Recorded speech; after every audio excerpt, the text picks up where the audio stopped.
This system says that we're going to solve it using elimination. So I want to put a note here. What we mean by elimination. Elimination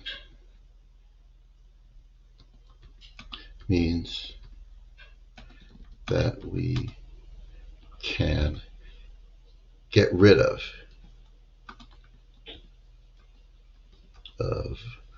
one of the letters or variables. Sometimes it's going to be X and sometimes it's going to be Y, depending on which is easier.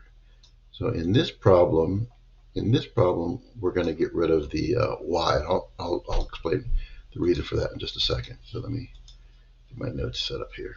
Okay. In this problem, or in this system, I should say, we can eliminate the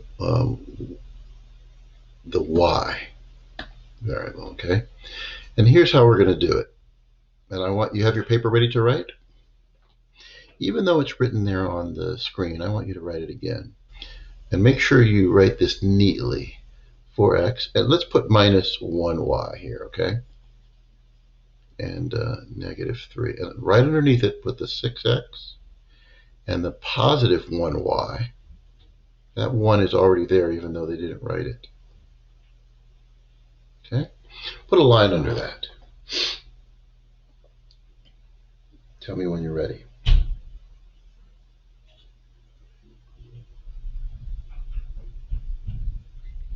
Good. Okay.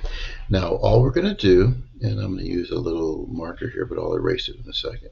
We're going to add these two, then we're going to add these two, then we're going to add these two. Okay? What happens when you add 4x plus 6x? When you add 4x plus 6x, tell me what you get. 10x, right? Now here's the best part. When you add these two, positive 1y and negative 1y, they add up to a very special, easy number. What's the easiest number you can think of, maybe? 1y and negative 1y adds up to, easier than that, it adds up to 0. We cross it off. We don't actually write it down, we just cross it off, okay? And then we write down what we didn't cross off. We write down this. Now tell me next, what do we get when we add up these two? Don't we get negative 20? Negative 20. So we now, remember what I said elimination means? It's on the notes. What does it mean to eliminate something? Right. Guess what letter we just got rid of? Correct. Now we have an equation that is much easier because it doesn't have a y. It only has one letter. Also, we had two equations before, didn't we? And now we only have one equation. I'll bet you can tell me what we have to do to solve this. What can we, tell me, yeah? What can we divide by?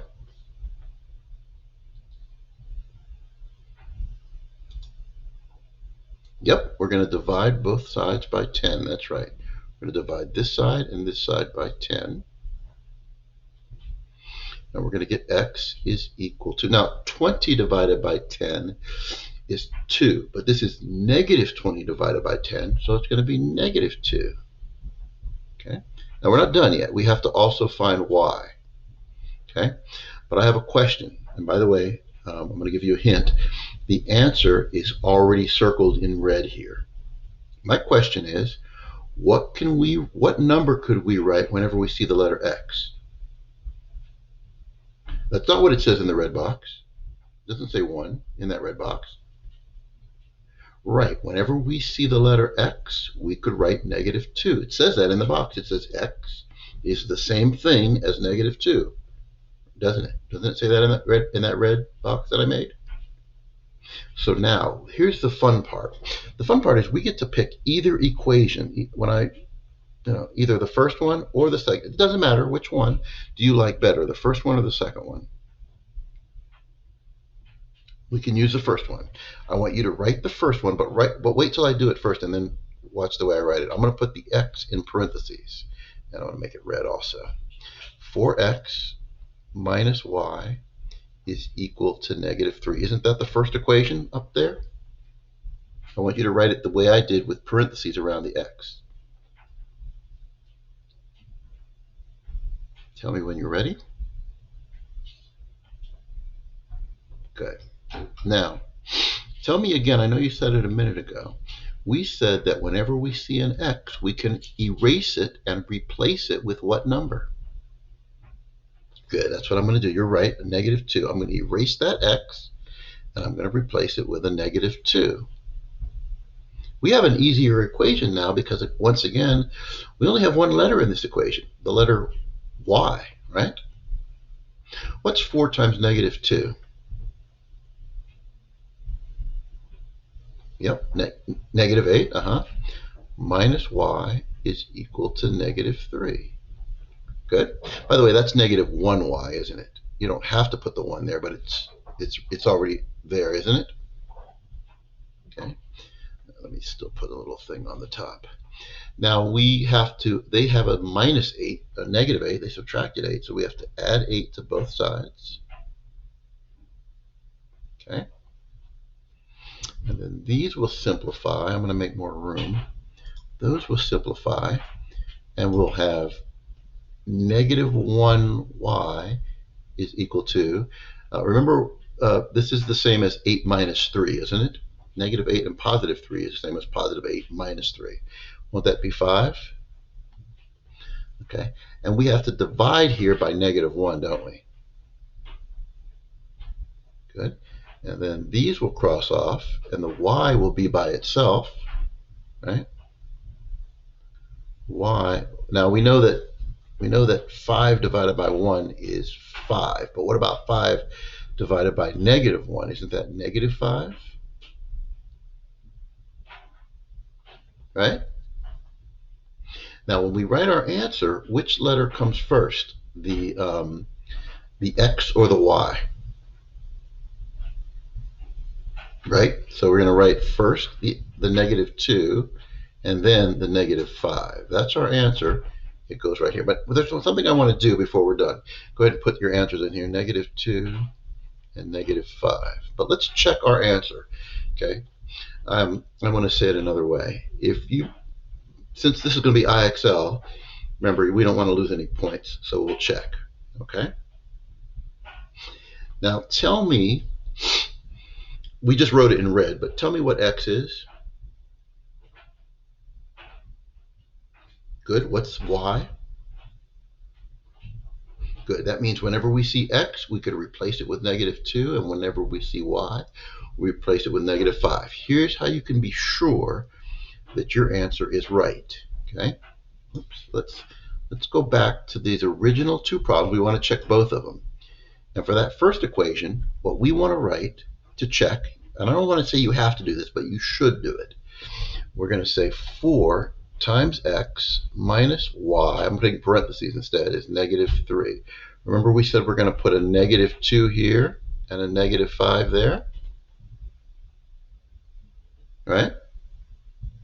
Isn't 4 times negative 2 equal to negative 8? And when we have minus a negative 5, I want to use another word besides minus. Can I call it the opposite of negative 5? Wouldn't that be positive 5?